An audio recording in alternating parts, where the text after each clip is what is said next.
talk to others very much, right? So there are a number of us who were involved in the successful re-regulation of an industry that was in desperate trouble, that was involved in the successful prosecution of large number of frauds, et cetera, et cetera. None of us has ever been talked to by the administration, as far as I can tell.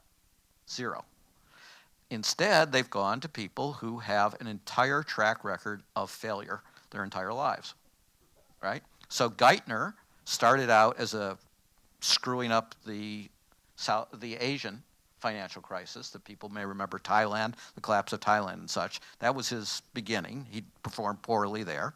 So they made him president of the Federal Reserve Bank of New York, where he was supposed to regulate the largest bank holding companies in America. And he did absolutely nothing to prevent the current crisis. He was asked about this in front of Congress, and he said, well, I've never been a financial regulator. Well, maybe, but his job title, his job was to regulate. I'm quite willing to believe that he never regulated. So he's a complete failure there. What would he do next? He was brought in by the Bush administration with then Treasury Secretary Paulson to be in charge of the bailout type stuff, where everybody agrees that he completely screwed up, right? Nobody says anything nice about the bailout except recipients of bailout cash. Admittedly, there are a number of those. But everybody else agrees that they screwed up. They all come from Goldman Sachs by this. Instead of 3 strikes, you're out, he was made Treasury Secretary of the United States of America. And I haven't mentioned, that he was a tax cheat. And he's in charge of the IRS now. Right. So that's almost like Greenspan's resume, too. I mean, he was the guy that tried to undercut you in the savings and loan. Keating used Alan Greenspan to recruit the Keating Five, the 5 U.S. senators. And then Greenspan famously or infamously put in writing to us that we should allow Lincoln to do this stuff that eventually caused these incredible losses. It was the most expensive failure in the entire savings and loan crisis at $3.4 billion, which used to sound like a lot of money, but I know it doesn't anymore. And Greenspan said Lincoln Savings posed, quote, no foreseeable risk of loss to the deposit fund. So that was before he was made chairman of the Federal Reserve. After he got it as wrong as you can possibly get it, praised the worst savings and loan America, said it should be the model for the entire industry, we made him chairman. Well, this is surreal, though. Why do we have the best? No, it's real, but it's surrealistic. But I'm just wondering if we have the best economy in the world, or we had the best economy in the world. Yeah, past tense. Why do we have all this enterprise in this country, and that the chumps at the top every 10 years blow it? I mean, if you're saying that somehow we have this bizarre Peter principle where these guys fail upward? Oh, yeah. I mean, it's very useful to have people who are willing to tell you what you want to hear, right? I mean, Wolfowitz was a complete disaster, and so what did we do with him? We made him head of the World Bank, where he was, surprise, a complete disaster, and got fired. But he's still treated as a highly respectable person, and they might even bring him back in some future administration.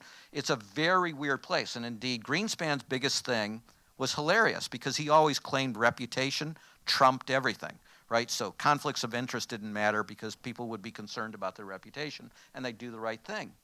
But he was the leading example of where reputation didn't matter. Right, he had a bad reputation.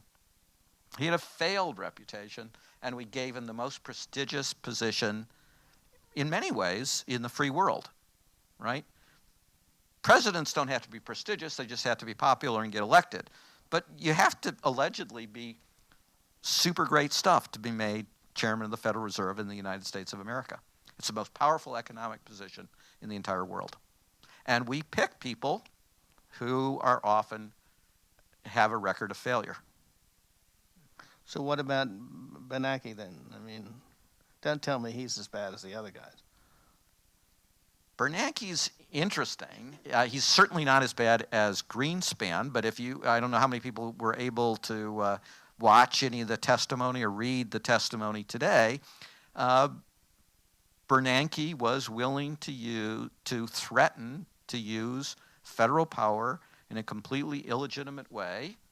You do what we say or we'll fire you. One of the key things, I've been emphasizing a different part of the spectrum of what you need to be a successful regulator, which is a backbone, right, and some analytical abilities. And some political support, right? Well, we didn't have any political support, but we didn't give a damn about politics, so that was what was critical there. But the other thing you need as a regulator is self-restraint. You have to not abuse your power, because if you do, you discredit everything. And they haven't learned that part clearly. And now they've been caught in it. Remember, the Fed is the most opaque institution in America in many ways, and they like it that way. And now you start seeing what happens when you get congressional investigations. And I don't think it's partisan to say that Congress really failed during the Bush administration in terms of oversight, right? It just didn't function that way. That is not a news flash, no.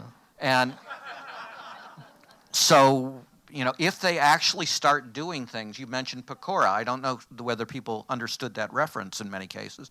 Pecora was the investigator that we used in the Great Depression to find out how many of these really powerful people had engaged in fraud and abuses. One of the things we discovered, for example, was that Herbert Hoover was able to buy stock at half price. Okay? If those kinds of obvious abuses, to put a non-polite name on it, bribery, were the norm in this era. Now we have Friends of Mozilla that people may well have read. Both sides of the aisle, Friends of Mozilla. Pecora, it's important to realize, was the fourth person. The first three failed. They weren't vigorous investigators. And a little ode. One of the reasons Pecora succeeded, he was an experienced prosecutor, is that he hired as his number 2 guy a reporter who knew where many of the bodies were buried and how to ask questions more informally to get information. And the combination proved to be very effective. And it didn't simply disclose the problems, it led substantively to fixes that worked for about 50 years until we decided we were smarter than those folks, and we repealed the Glass-Steagall Act. Glass-Steagall, for example, because we knew better. Well, we need to get to Q&A because I know everybody's got questions here. But let's just... what do you do? You want to ask me? You wanted to ask me what to do. Yeah, in other words, if you think Obama is listening to these discredited guys who are part of the problem, not a part of the solution, what is the solution? Well, we write. We take opportunities like this to try to present alternative views. We want President Obama to succeed as opposed to wanting him to fail. We very much fear that this will destroy his presidency and his reputation. But he must know that.